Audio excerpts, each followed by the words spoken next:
बहस होगी पाकिस्तान और अमेरिका से जुड़े इश्यूज पर। शामिल होंगी नेशनल और इंटरनेशनल खबरें।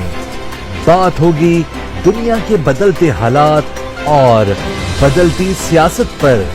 बनेंगी सेलिब्रिटीज इस प्रोग्राम का हिस्सा और दिए जाएंगे जवाबात अहम सवालों के। Programme Pakistan to America with Shaila Khan, Capital TV, Washington. अस्सलाम वालेकुम नाज़रीन, पाकिस्तान टू अमेरिका के साथ मैं हूं शैला खान और आप देख रहे हैं कैपिटल टीवी वॉशिंगटन। पाकिस्तान में इस जो इंटरनेट बंद हुआ, इस बंदिश का असर इसलिए भी ज्यादा हुआ क्योंकि यहाँ पाकिस्तान में असल खबर सुनने के लिए इंटरनेट पर ही भरोसा किया जाता है। मुल्क में आम लोगों का मरकजी जो एक मीडिया है उस पर एतमाद इस हद तक कम हो चुका है कि लोग ऑनलाइन जाकर ये जानने की कोशिश करते हैं कि असल में हो क्या रहा है। जब इमरान खान की गिरफ्तारी जैसी जो ब्रेकिंग न्यूज है उसका मामला हो तो लोग ऑनलाइन जाते हैं, नामवर सहाफियों और यूट्यूब चैनल का सहारा लेते हैं या फिर सोशल मीडिया का रुख करते हैं। जब आप इंटरनेट बंद कर देते हैं तो फिर लोगों के पास मालूमात तक जो एक्सेस है उसका अख्तियार बाकी नहीं रहता। और हालिया वक्तों की अगर हम बात करें तो ये पाकिस्तान की सबसे सख्त इंटरनेट बंदिश थी। इस बार बंदिश के मुख्तलिफ तरीके वसी पैमाने पर इस्तेमाल किए गए। मोबाइल नेटवर्क और सोशल मीडिया प्लेटफॉर्म दोनों को निशाना बनाया गया था। सो आज हम बात करेंगे और आज हम बात करने के लिए हमेशा की तरह आज हमारे गेस्ट हैं वॉशिंगटन से वॉशिंगटन नाइट शो के एंकर आसिम सिद्दीकी साहब। अस्सलाम वालेकुम सर। वालेकुम अस्सलाम। सर सबसे पहला सवाल मैं यही करूंगी कि ये बताइए कि क्या ये सही था या ये इसकी बंदिश से जितना नुकसान हुआ वो जलाओ घेराव में तो हुआ ही हुआ है, लेकिन उसके साथ साथ जितना नुकसान इस इंटरनेट बंद करने से हो उसका हम तस्वुर नहीं कर सकते। आप कैसे देखते हैं? देखिए इंशाल्लाह मैं तो पहले ही इसके खिलाफ था। जब मुहर्रम में भी बंद होता है या कोई भी ऐसा इवेंट होता है जिसमें इंटरनेट बंद होता है उससे ठीक है, ये तो बाकी फजलियात के लिए इंटरनेट बंद हो जाए तो कोई मसला नहीं है। लेकिन तो प्रॉब्लम ये है कि जो लोग टेली मार्केटिंग और जो इस तरह के इंटरनेट के बिजनेस से वाबस्ता हैं, जो कंटिन्यूअसली कॉल सेंटर्स हैं जो पाकिस्तान के अंदर बने हुए हैं, दूसरे बिजनेसेस हैं जिसमें जो लोग हैं वो अपने चाहे वो वीलॉग करते हों, चाहे वो ग्राफिक डिजाइनिंग करते हों या कोई भी काम करते हों, वो उनकी कामों में बड़ा हर्ज आता है। तो मैं तो इसके खिलाफ हूँ। लेकिन पाकिस्तान के अंदर जो है वो सिंपल एक चीज सोची जाती है कि जी वो एक ट्रेन जाती है, उसका आखिरी डब्बा जो है वो बहुत हिलता था, उसमें दूध जाता था दूसरे शहर। तो आखिरी जो डब्बा था वो इतना हिलता था कि वो हिल-हिल के जो है ना वो उसका खोया या कुछ वो जम जाता था। तो उन्होंने कहा कि जी आखिरी डब्बा ही निकाल दो। तो हमारे यहाँ भी यही हिसाब है कि इंटरनेट बंद करने का मतलब वो समझते हैं कि शायद बात उस तरीके से चीज़ें लीक नहीं होंगी और लोग जो हैं वो शायद इज़हार ख़्याल इस तरह नहीं कर सकते हैं जिस तरह मेरा ख़्याल है पाकिस्तान के अंदर अभी भी पाबंदी होने के बावजूद भी जो है वो इंटरनेट का इस्तेमाल जारी रहा। कहीं न कहीं किसी न किसी तरीके से लोगों ने अपने तरीके से जुगाड़ें लगा-लगा के हमने देखा वो आते रहे और कंटिन्यूअसली बैठते रहे। इस पे बैठ के सोचना चाहिए, लेकिन अगर पाकिस्तान के अंदर एक वाक़ई जमहूरी हुकूमत आती है और वो उस पे बैठ के एक लॉ पास करती है कि आइंदा इंटरनेट बंद नहीं होगा, क्योंकि उससे जो है वो हज़ारों लाखों लोग जो है वो बेरोज़गार हो जाते हैं। तो नहीं होना चाहिए, बिल्कुल नहीं होना चाहिए, चाहे कोई भी हालात हों। ठीक है, पाकिस्तान इस वक़्त जिस दोराहे पे खड़ा है आसिम साहब, लगता है कि वो कुछ बनाना रिपब्लिक बन चुका है। आइन यहाँ नहीं है, कानून यहाँ नहीं है, इंसानियत यहाँ नहीं लगती है। और जिस तरह पिछले दिनों में ख़ासकर हमारी जो ख़वातीन हैं, जो बहनें हैं, उनकी तज़लील भी की गई, उनके साथ अख़लाक से गिरावट सलूक भी किया। पुलिस की जानिब से निहायत ही काबिल मज़म्मत मैं कहूँगी कि उनको हमें तो मज़म्मत करनी चाहिए। बहसियत कौम जो है, वो सर जो है शर्म से झुकता है जब इस तरह की वीडियो सामने आती हैं। पुलिस घरों में कूदी है, गवर्नमेंट को कोई एहसास नहीं हुआ। माओ बहनों को जिस तरह से घसीटा गया, गवर्नमेंट को कोई एहसास नहीं था। कोई किसी तरह का कोई बयान नहीं था उनके लिए। 70 से ज़ायद जो अफराद थे, कारकुन थे पीटीआई के या जो भी कोई थे, उनको शहीद किया गया। गवर्नमेंट को कहीं नज़र नहीं आई, कोई रिट नहीं थी। अब मैं इसके लिए मैं क्या कहूँगी कि एक छोटा-सा वाकया सुना देती हूँ, वो मैं बल्कि एक छोटी-सी उन्होंने मेहर बुखारी हैं ARY न्यूज़ की एंकर, उन्होंने एक ट्वीट की थी। उन्होंने कहा था अपनी ट्वीट में कि गुज़िश्ता रात पुरअमन एहतिजाज करने वाली ख़वातीन मेरी कज़िन्स थी, दोस्तों को गिरफ्तार किया गया, वो जो कज़िन्स और दोस्त थे उनको इकट्ठे गिरफ्तार किया गया, 21 घंटे तक हिरासत में रखा पुलिस ने और फिर छेड़छाड़ उनसे की गई। माज़ूर बच्ची के लिए भी बहुत से लोगों ने आवाज़ उठाई कि माज़ूर बच्ची को भी घसीटा गया। तो हम तो फ़लस्तीन और कश्मीर के लिए बात करते थे, ये हमारी सरज़मीन, हमारे पाकिस्तान को क्या हो गया? ये इतना गैर महफ़ूज़ कब से हो गया? गैर महफूज तो कभी से नहीं था जी। माजूर बच्ची का तो कहानी सामने आई गई है। वो माजूर वाजूर नहीं थी, वो बाकायदा अपने पैरों पे चलती हुई गाड़ी में बैठी हैं। ये बात एक हकीकत है। और दूसरा ये कि जो आज पंजाब के लोगों को लग रहा है कि उनके साथ बहुत ज्यादती हो रही है, इससे पहले जो है यही ज्यादती जो है वो सिंध के अंदर और बलूचिस्तान के अंदर और केपी के अंदर हो चुकी है। स्वात की अगर स्वात रिपोर्ट पढ़ें तो आप लोगों की जान खुश्क हो जाए। तो ये पंजाब के लोगों का बड़ा रोना-धोना मचा हुआ है, हाय हमारे साथ ये हो गया, हाय हमारे साथ ये हो गया। ज़ुल्म ज़ुल्म होता है, जो कल हुआ था वो भी ज़ुल्म है, जो आज हो रहा है वो भी ज़ुल्म है। तो इन बेशर्म औरतों को कम से कम, मैं इसलिए बेशर्म औरत कह रहा हूँ कि जिस वक़्त मज़ालिम टॉप पे थे, जो उस वक़्त सियासतदान थीं, जो आज एक सियासी पार्टी के साथ हैं, पीटीआई के साथ। हमने कोई भी पुरानी कोई वीडियो निकाल के देख लें कि जो कराची के औरतों के साथ हो रहा था, कराची की लड़कियों के साथ हो रहा था, उस पे कभी आवाज़ उठाई है? बलूचिस्तान में जो है जिस तरीके से वहाँ पर ब बेदर्दी से लोगों को कत्ल किया जा रहा था, क्या आपको कोई मिलता है कोई इन लोगों का बयान कि वो चीखें कि जी इंसानी हमदर्दी की या इंसानियत की जो है वो तज़लील की जा रही है बलूचिस्तान में, ऐसा नहीं होना चाहिए, नहीं मिलता। तो मैं समझता हूँ ये उनके लिए सबक है कि ज़ुल्म ज़ुल्म होता है, चाहे वो किसी के साथ भी हो। अगर आपने आवाज़ उठानी है तो पहले भी आपको आवाज़ उठानी थी। आज आपके साथ हो रहा है तो मैं तो सिंपल अब लिखता हूँ, लोग मुझे क्रिटिसाइज़ भी करते हैं कि ये क्या बात हुई कि आप इस तरह लिख रहे हैं, तो मैं तो कहता हूँ मज़ा आ रहा है। तो भाई अगर आप सियासतदान हैं, अगर आप सियासी जमात में हैं, तो आप इन सब चीज़ों के लिए तैयार हों। आपको मार भी खानी है, आपको जेल भी जाना है, आपको मरना भी होगा। तो माँ जो तो है आसिम साहब तो फिर ये सिलसिला अगर जैसे आप कह रहे हैं रुकेगा नहीं, चाहे वो एमक्यूएम थी जब ये उन लोगों के साथ हुआ, चाहे पीटीआई, तो फिर ये नून लीग और फजलुर रहमान और फिर ये जो क्या कहते हैं पीपीपी है, तो फिर वो भी तैयार रहे? बिल्कुल, आपको आपको याद नहीं है इमरान खान के 3.5 साल के दौर में मुझे बता दें कि कौन मुस्लिम लीग नून का कौन ओहदेदार ऐसा है जो बच गया था? सर शायद इस तरह की खवातीन नहीं, ख़्वातीन को छोड़े ना, ख़्वातीन को तो छोड़े ना, जिस तरीके से आसमा शिराज़ी के ऊपर गंदी तरीन गालियाँ दी जाती थीं, इसी पीटीआई के दौर में ही दी जाती थी ना उसको।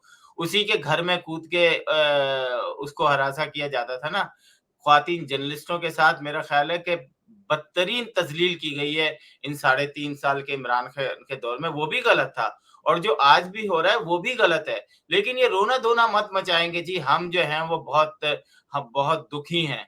नहीं जी, अब आप सियासत के एक्चुअली आपको अंदाज़ा ही नहीं था कि पाकिस्तान के अंदर जब आप सियासत में अच्छा-अच्छा आपको मिल रहा था और आपके ऊपर पीठ थपथपाने के लिए जो है वो एम्पायर की उँगली भी थी ना, तो उस वक़्त आपको मज़े आ रहे थे। अब जो है सही मानों में सियासतदान आ गए हैं। तो आप देखें कराची के अंदर देख लें कि किस तरीके से एक वक़्त ये था कि आप पीपल्स पार्टी हो या एएनपी हो या एमक्यूएम हो, इन तीनों जमातों को अपनी कॉर्नर मीटिंग करने की इजाज़त नहीं होती थी।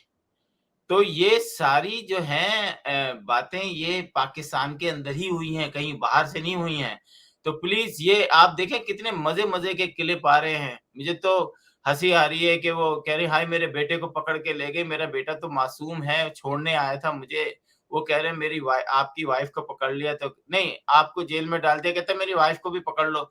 मतलब ऐसे-ऐसे मज़ाहिया किस्से नज़र आ रहे हैं। वो नसरीन क्या नाम है राशिद वो जो है वो कह रही हैं कि अभी आप लोग जमा कर लें फिर आप जीएचक्यू जाइएगा। अभी जिनको पकड़ा है पीटीआई के एक बंदे को उसकी वीडियो चल रही थी, मैं देख रहा था किसी चैनल पे कि वो कह रहे हैं कि आप चाहे हमें जीएचक्यू कुछ भी करना हो, हमें जीएचक्यू पहुँचना है। तो भाई अब बारी है अब उनकी तो ये इक़्तिदार की जंग नहीं है, ये पावर गेम है। जिसके पास पावर है, वो जीत जाएगा। जिसके पास पावर नहीं है, वो घुटनों के बल जो है दूसरे के आगे झुक जाएगा। अब देखें आगे झुकता ठीक है। कौन है? ठीक है। चेयरमैन इमरान खान के मीडिया एडवाइज़र फ़याज़ हसन चौहान को की लियाकत बाग से गिरफ्तारी के बावजूद उनके इस्लामाबाद वाले घर में यानी पकड़ लिया गया था, लेकिन उसके बावजूद जो इस्लामाबाद वाला घर है, उसमें सादा कपड़े में मलबूस 6 से 7 अफराद की तरफ से तोड़-फोड़ की गई। फिर एक और हैं शेख इम्तियाज़ महमूद, उनके घर में पुलिस ने रेड की और उसके बाद उनके 16 साला बेटे को, जिसका कैम्ब्रिज का इम्तिहान था, उसको अरेस्ट किया गया, जिसको बाद में फिर अदालत ने शायद उनको बेल दी है। उसके साथ उनके पासपोर्ट और नकदी और इस तरह की चीज़ें लिए गए। इसके अलावा मुल्की साबिक वफ़ाकी वज़ीर हैं, वफ़ाकी वज़ीर और चेयरमैन हैं कश्मीर कमेटी के, उनको भी आधी रात को उनकी एहलिया समेत गिरफ्तार किया था। मैं सिर्फ़ पूछना ये चाह रही हूँ कि एक आम आदमी किसी का दरवाज़ा तोड़े तो फ़ौरी तौर पर कोई दफ़ा लग जाती है। पुलिस लोगों के घरों में बगैर वारंट के जिस तरह से कूद रही है, तोड़-फोड़ कर रही है, इस पर कोई कानूनी दफ़ा बनती है? बिल्कुल बनती है, लगाना चाहिए लेकिन लगेगी नहीं, क्योंकि पहले भी नहीं हुँ, लगी।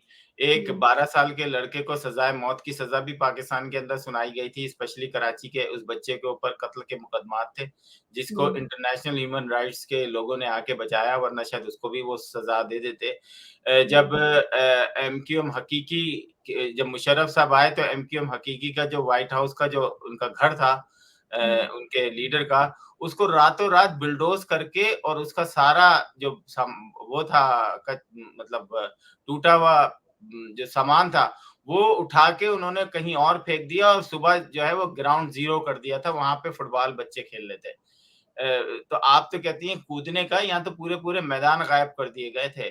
और जिस तरीके से कराची के अंदर जो है वो पूरी-पूरी आबादी में चारों तरफ से घेर कर जानवरों की तरह लोगों को जो है वो ट्रकों में डाल के ले जाया जाता था और उनको मार के फिर वापस छोड़ दिया जाता था। उसमें से कुछ वापस आते ही नहीं थे।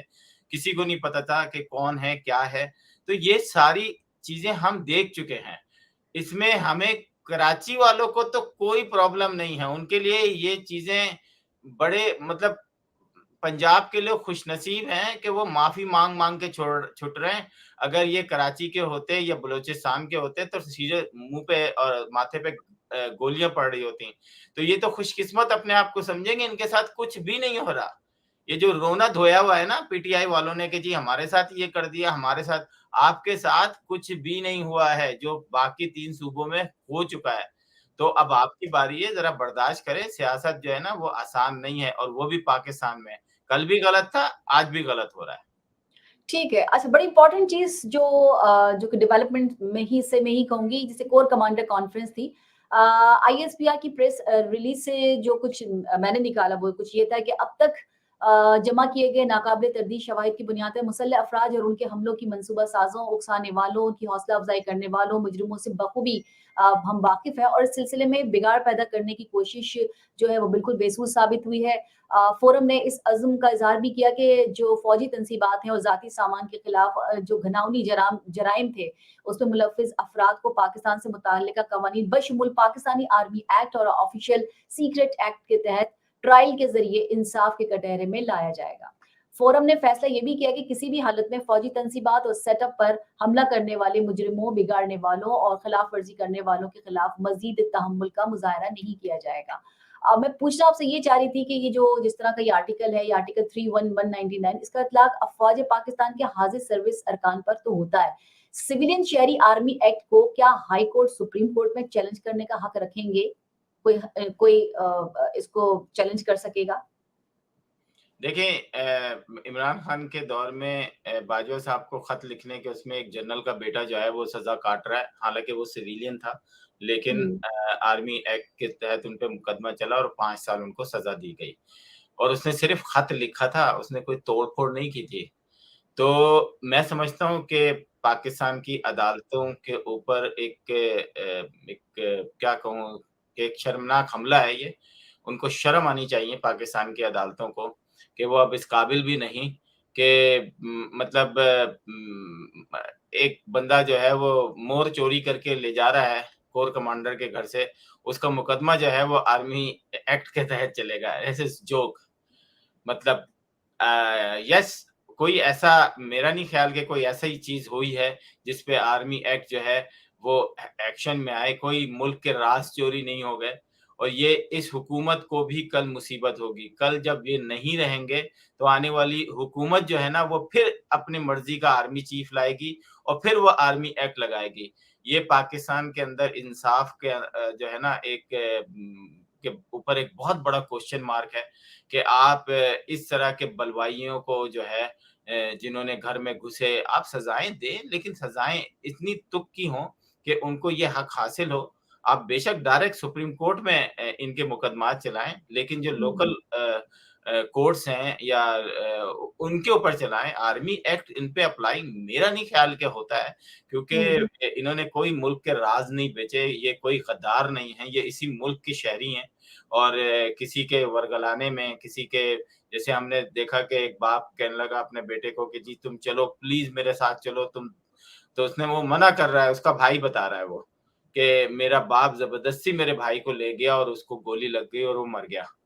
तो यही भी सोशल मीडिया पर आया। तो हम जैसे कल यहाँ पर भी अक्सर होता है कि जी अपने दोस्तों को भी लेकर आइएगा और फर्ज करें कि वहां पे बम धमाका हो गया, कुछ हो गया, तो वो जो बेचारे दोस्तों को लेके गए थे वो भी, आपको याद होगा कि कराची के अंदर कभी जलसे जुलूस होते थे तो उसमें दोस्तों की तादाद ज्यादा होती थी। लोग ग्रुपों में जाते थे जिनका कोई ताल्लुक एमक्यूएम से नहीं होता था, लेकिन वो भी बैठ के उसी कॉन्सर्ट में या उसमें तकरीर भी सुन रहे होते थे। तो मासूम लोग हर जगह होते हैं। यस, उनमें से सिर्फ चंद ऐसे लोग होते हैं जो वर्गलाते हैं। अगर आपको लगता है कि वाकई ऐसे लोग हैं तो आप कुछ लोगों को टारगेट करें, 5, 6, 7, लेकिन 4000 लोगों को मुकदमा आप वहां चलाएंगे, वहां पे क्या इंसाफ मिलेगा आपको? सुनेंगे और सजा, सुनेंगे और सजा। मेरा नहीं ख्याल कि ऐसा होना चाहिए। पाकिस्तान के अंदर एक जमहूरी माशरा है और हुकूमत को चाहिए कि वो बेशक उनको गिरफ्तार करें। उनकी उनकी जो अगर कोई लगता है आपको कि वो अमीर हैं या वो हैं, उनकी जायदादें ज़ब्त करें। लेकिन होना ये सब कुछ सिविल के अंदर होना चाहिए। इसका इसका मार्शल लॉ कोर्ट या एंटी टेररिज्म कोर्ट से कोई ताल्लुक नहीं होना चाहिए। अच्छा, वो बलवाई से मुझे याद आया 15 तारीख दी थी और चीफ जस्टिस ने कहा था कि जी, कहा तो उन्होंने नहीं था, लेकिन इन लोगों को जो हुकूमत है पीडीएम में उनको लगता था कि शायद डिस्क्वालीफाई कर दिए जाएंगे ये लोग। तो उसके बाद मौलाना फजल रहमान में उसका पूरी पीडीएम ने कहा कि हम जो सुप्रीम कोर्ट है उसके बाहर धरना देंगे और जब तक देंगे जब तक कि इसका फैसला नहीं आ जाता। पर हुआ ये कि जब ये लोग एंटर हुए तो वहाँ बड़ा फ्रेंडली माहौल था। वहां पर वाटर कैनन भी नहीं था, वहां पर जो प्रिजनर वैन थी वो भी नहीं थी, जो पुलिस वाले थे वो भी आराम कर रहे थे, तो ऐसा कोई सीन नजर नहीं आया। हाँ, उन्होंने ये किया कि जो गेट था उसको फलांग कर, उसको खोल कर और बिल्कुल जिस तरीके से किसी जगह कूदते हैं इस तरह से वो गए और अंदर जाके वो वहां पर वो उन्होंने तकरीरें वगैरह की। अब मसला ये है कि इनको क्या कहेंगे हम, इनको क्या करना चाहिए था, पकड़ना चाहिए था, नहीं पकड़ना चाहिए था। दूसरे ये कि फिर हुआ ये कि वो 1 हफ्ते उन्होंने कहा था जब तक के फैसला नहीं आ जाता, मगर जो बंदियाल साहब हैं उन्होंने कहा कि जी इसकी जो हियरिंग है वो नेक्स्ट वीक तक हम मुलतवी कर देते हैं। तो वो 1 हफ्ता हो गया, उसके बाद जो थे ज़ाहिर है काम पूरा नहीं हुआ, तो फजलुर रहमान साहब जो थे वो अपने लोगों को वापस ले गए। तो ये सिचुएशन हुई यहाँ पर, जो कि आगे बढ़ नहीं सकी, वरना आगे क्या होता वो तो हमें फिर बाद में ही पता चलता। देखिए इमरान खान के दौर में जब इमरान खान अपने आखिरी साल के अंदर मुख्तलिफ जलसे करते थे तो बड़े फ्रेंडली जलसे होते थे। किसी किस्म की कोई पकड़-धकड़ नहीं होती थी। आराम से वो आते थे, हज़ारों लाखों लोग जो भी होते थे जलसे में कहीं न कहीं से होते थे। तो अब इनकी बारी है।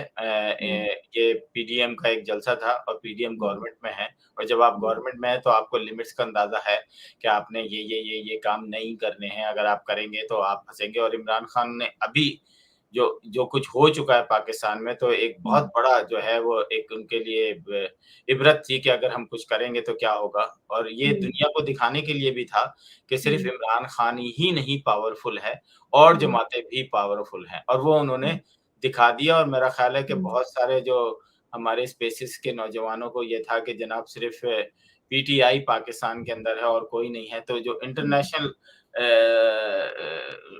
जो न्यूज़ मीडिया के लोग हैं उनको इस बात का अंदाज़ा हो गया कि ये तो अभी एक फजलुर रहमान का ही था। उसके बाद क़ारी साहब अपने लोग निकालेंगे या नवाज़ शरीफ अपने लोग निकालेंगे या कोई और एमक्यूएम अपना लोग निकालेगी, तो वो भी जो है इस मुल्क का हिस्सा हैं, वो भी लोग निकाल सकते हैं, सिर्फ पीटीआई नहीं है। ये सिर्फ दुनिया को दिखाने के लिए एक झटका था एक छोटा-सा वो था। इसके अलावा मेरा ख्याल है हम देख चुके हैं सर, हमने पिछली दफ़ा बात की थी कि हम जब बेनज़ीर साहिबा के जब शहादत हुई थी, तो उसके बाद कराची का क्या हाल किया था। हमने देखा था कि 3 दिन में क्या कुछ हुआ था, अरबों-खरबों की जो चीज़ें थी, जायदादें जला दी, लोगों की गाड़ियाँ जला दी। हमने देखा था सबके पास वर्कर्स तो होते हैं, सबके पास इस तरह के पुरतशद्दुद और उसके वाक़यात बाद तो सबको उन्होंने माफ कर कई दिया और भी था। होते उसके हैं। बाद हाँ, जरदारी साहब ने सबको माफ कर दिया था। अगर माफ़ अगर कर उन दिया। 300-400 लोगों को सज़ा मिल जाती ना, तो हुँ, आज ये वाला जो वाक़या इमरान खान के उसमें हुआ है ना, ये नहीं ये ना होता। होता।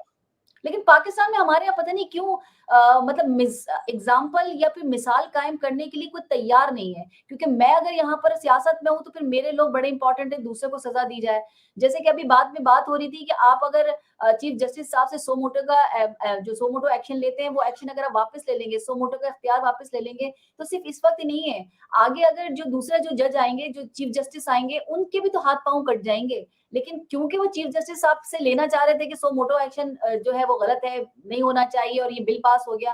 लेकिन आगे वाले आने वालों में जैसे आपने कहा कि आगे आने वाले दिनों में फिर उस दूसरी जो हुकूमत होगी उस वो तो फैज़ पा लेगी। लेकिन अगर आप अपोज़िशन में चले गए तो फिर आपके लिए भी तो ये नुकसान है। लेकिन नहीं देखिए, हमारे ये नहीं सोचते। जो बात उन्होंने कही ना वो लॉजिकल थी, मेरे हिसाब हुँ, से। हो सकता है आप उससे मुझसे डिफर करें।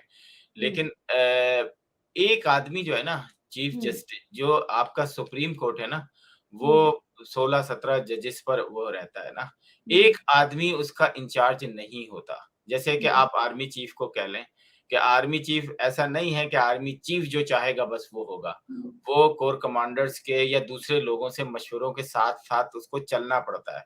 तो हुँ, इसी तरह उन्होंने ये कहा कि कम से कम आप 3 या 5 ऐसे जजेस हों जो सो मोटो ले सकते हों। सिर्फ हुँ, आर्मी ची मतलब सो मोटो और बेंच पे वही लोग बैठें जो सीनियर 3 या 5 लोग हों। तो हुँ, मेरा ख़्याल है कि ये वैलिड था कि सीनियर देखें सीनियर कोई भी हो सकता है। हुँ, मतलब काज़ी फ़ाइज़ कितने 500 साल तो नहीं जिएँगे ना, वो भी हुँ, चले जाएँगे। लेकिन एक हुँ, एक एक सिस्टम बन जाएगा कि जी सीनियर जो 5 जर्नलिस्ट 5 ज जस्टिस हैं हुँ, चीफ जस्टिस हैं, वो जो है ना उनके कंट्रोल में होगा। तो 1-2 अगर कोई मुल्क से गद्दारी भी कर रहा होगा इन केस, तो वो उस तरीके से या पैसे खा रहा होगा। देखें रिश्वत तो कोई भी ले सकता है। पूरी हुँ, दुनिया में बड़े-बड़े उस पे जो हैं जजेस भी पकड़े गए हैं।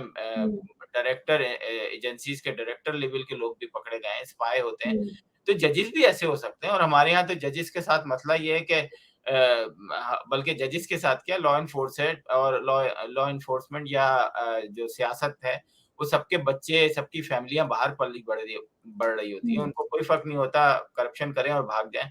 तो मेरा ख़्याल है कि ये एक अच्छा इक़दाम था कि 3 या 5 जजेस को जो है उनको इख्तियार होना चाहिए कि अगर कोई भी सो मोटो लें, तो वो हुँ। उसपे कंबाइंड डिसीज़न दें। ये नहीं कि सिर्फ़ एक आदमी जो है वो इंचार्ज बना हुआ है।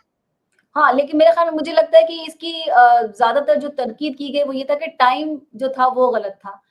किसी और वक़्त पे रख लेते तो शायद सब मिल बैठ के ये शायद काम बिल्कुल, हो भी बिल्कुल हो जाता। सकता है। हो सकता है कि टाइम ही गलत था, लगा कि जी उनके अगेंस्ट जाके। अच्छा एक चीज़ और सोशल मीडिया पर आप देख रहे होंगे क्योंकि इस वक़्त सोशल मीडिया जैसे-जैसे सोशल मीडिया को खोला जा रहा है, ट्विटर ज़रा अभी बहुत बाद में खुला है, वैसे-वैसे बहुत सी चीज़ें आती जा रही हैं, फिर बहुत से लोगों के बयानात भी आते जा रहे हैं। जैसे सोशल मीडिया पे बाज़ सारिफ़ीन इस बात पर बड़े इत्मीनान का भी इज़हार कर रहे हैं कि जो कोर कमांडर का जो घर था या कोर कमांडर हाउस था, वहाँ पर मुज़ाहिरीन गए, तोड़-फोड़ की, लेकिन एक चीज़ बड़ी अच्छी लगी उनको कि जी वहाँ की फैमिलीज़ जो थी महफूज़ थी। लेकिन लोग ये भी बात कर रहे हैं कि आखिर वहाँ की सिक्योरिटी क्यों नहीं थी? अगर आप इस वक़्त कराची की मैं बात करूँगी, अगर मलीर कैंट जाएँगे आप, तो वहाँ बाहर ही आपको सीन ऐसे दिखाना है। फिर एक अंदर जाने के बाद आपको फिर ऐसे लोगों के हाउसेज़ तो बहुत अंदर कहीं जाके होते हैं। चलिए मुझे छोड़ दीजिए, ऐसे एतज़ाज़ हसन साहब कह रहे हैं कि मतलब ये जो जगह है, ये ऐसी जगह है कि जहाँ बहुत अंदर जाके है, तो आखिर इसकी सिक्योरिटी होनी चाहिए थी। खोसा साहब कह रहे हैं कि भाई मैं खुद यहाँ पर जा चुका हूँ, खुद गवर्नर रह चुका हूँ। चिड़ी पर नहीं मार सकती, तो कोर कमांडर हाउस के पास तो कोई गुज़र भी नहीं सकता। तो आपको नहीं लगता कि जहाँ लोगों का ये या जो भी आप कह सकते हैं कि जो जो वर्कर्स थे या जो अनजाने लोग थे या जैसा भी आप कहें उनको कि वो थे, उनको मौका मिला वो अंदर गए। अगर सिक्योरिटी होती, अगर वाटर कैनन होता, अगर पुलिस होती, अगर रेंजर्स होती, तो ये वहाँ तक नहीं पहुँच सकते थे। देखें सवाल बड़े मज़े का है आपका, लेकिन आप दुनिया उठा के देख लें और अभी हाल ही में अमेरिका के अंदर कैपिटल हिल पर जो हमला हुआ और हुँ, लोग कैपिटल हिल में जहाँ पर चिड़िया तो क्या आप जो कह रही थी कि चिड़िया भी जो है ना वो भी अपॉइंटमेंट लेके दाखिल होती थी। वहां पे लोग इस तरह घुस गए और कमरों के अंदर घुस गए। मतलब आप सोचें, असेंबली जहां पर होती थी वो उसकी कुर्सी पे बैठे हुए थे जो मॉब के लोग थे। उस वक्त कहने को ये था कि जी वहां तो सीक्रेट सर्विस के हजारों लोग सर्विस जॉब कर रहे होते हैं, उस मजमे को मतलब ठकाक से ठिकाने लगा सकते थे, लेकिन क्या होता कि जाने जाया जाती। आप मुझे मैं अभी किसी से बात कर रहा था तो उन्होंने कहा, आसिम साहब आपको पता है कि ये हमारे घरों में क्यों नहीं घुसे? उसी लाइन के अंदर मुस्लिम लीग नून के बहुत सारे लोगों के, टॉप के लोगों के घर थे। आप रायगढ़ में क्यों नहीं चले गए? आप दूसरी जगह पे, क्योंकि वहां पे जो है 10,000 राउंड के साथ उनके सिक्योरिटी गार्ड बैठे थे और उनकी कोई मर्सी नहीं थी। मतलब उन्होंने, वो कोई कानून नाफिज करने वाले नहीं थे। अगर मेरे घर में कोई घुस रहा है, मेरे पास राइट है कि मैं जो हूँ उनको मार सकता हूँ। मैं भागूँगा नहीं। मैं अपने मुलाज़िमीन से कहूँगा फायर खोलो भाई, मारो इनको। आर्मी कोर कमांडर के घर का मसला ये था कि वो एक फौजी थे। फौज के घर से जब एक गोली चलती है और कम से कम 200 लोग मर जाते हैं, क्योंकि तो फिर मजमे को हटाने के लिए टक-टक तो नहीं, तो टर करके चलेगी ना गोलियाँ। वो कोई देखती थोड़ी है कि पड़ किसको रही हैं। तो आज हम वही कह रहे होते कि यार देखो, एक हम अगर वहाँ से गोलियाँ नहीं चलती तो ये 500 जानें बच जाती या 200 जानें बच जाती।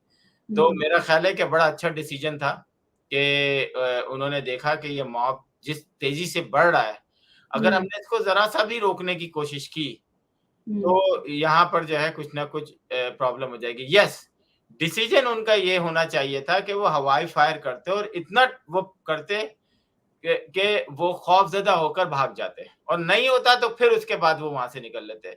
लेकिन उन्होंने मेरे ख्याल में वाटर कैनन से ही मेरे ख्याल में वाटर कैनन से भी चले जाते, क्योंकि आपने 25 मई का आपने वाकया देखा हो पिछले साल का, वाटर कैनन से खासी हद तक कंट्रोल हो जाता है। किसने कह दिया आपको वाटर कैनन? ऐसे थोड़ी होता है कि आपके सैकड़ों लोग आ रहे हैं, हज़ारों लोग आ रहे हैं, वाटर कैन आप मारेंगे।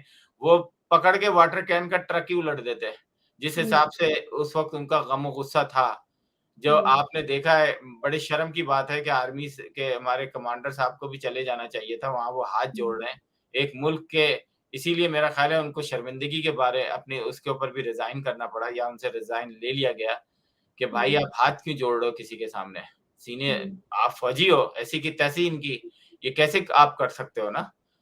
या तो आप घर में घुसने वालों को छोड़ते नहीं, लेकिन फिर भी मैं समझता हूँ कि जो कुछ हुआ वो हो गया, लेकिन इनको छोड़ना नहीं चाहिए।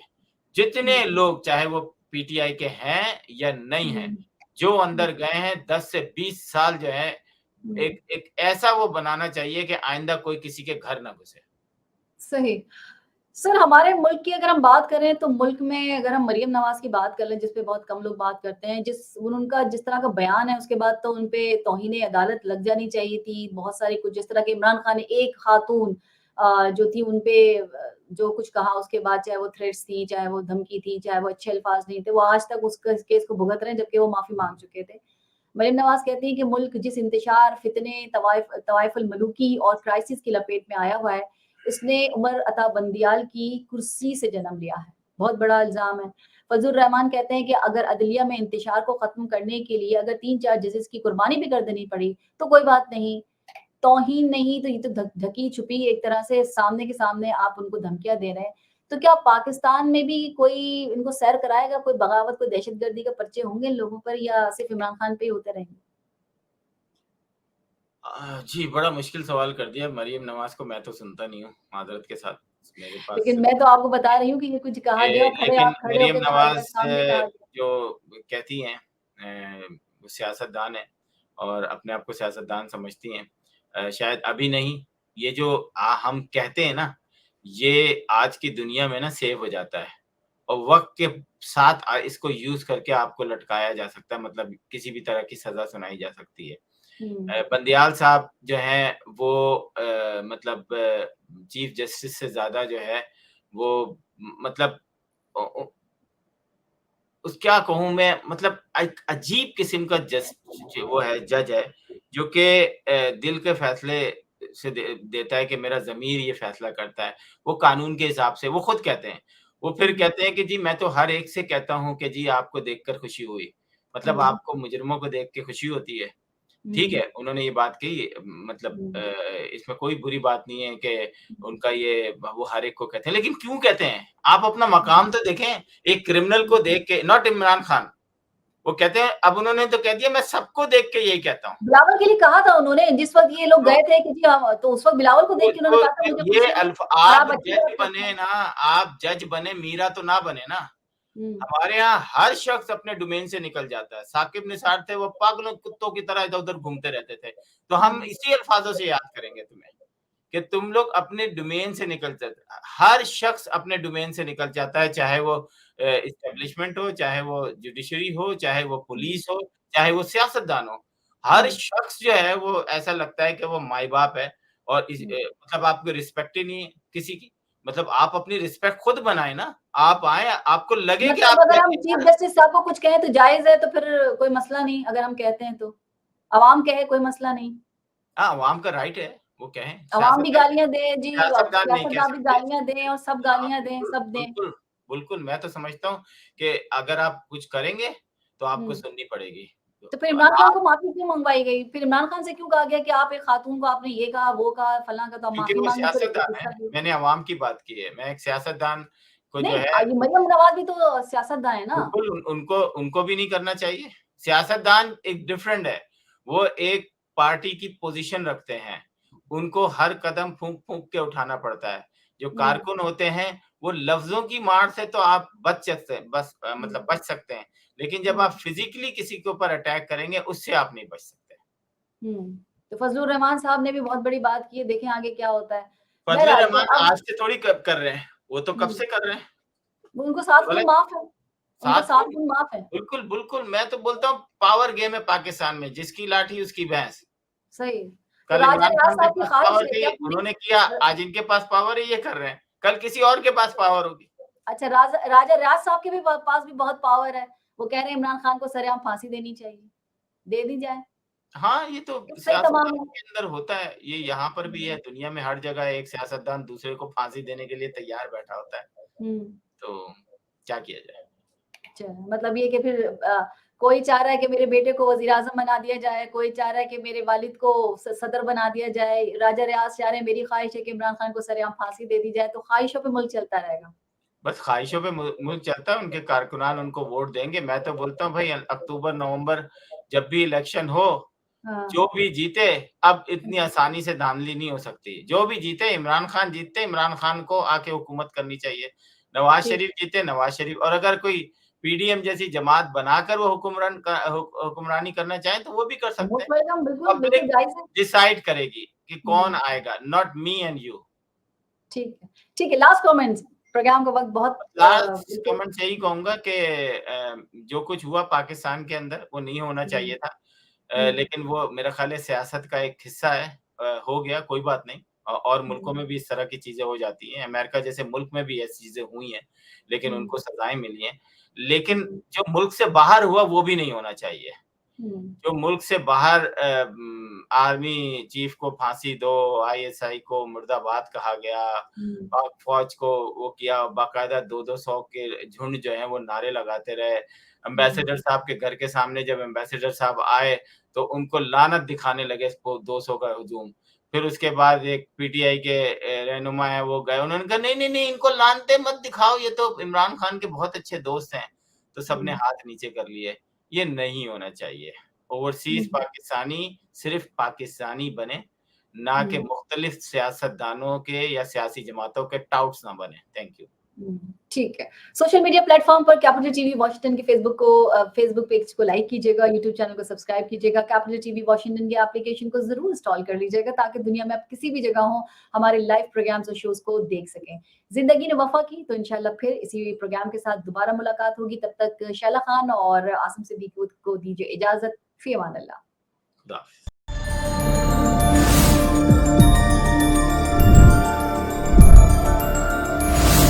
You are watching Capital TV Washington, the best South Asian TV channel in North America.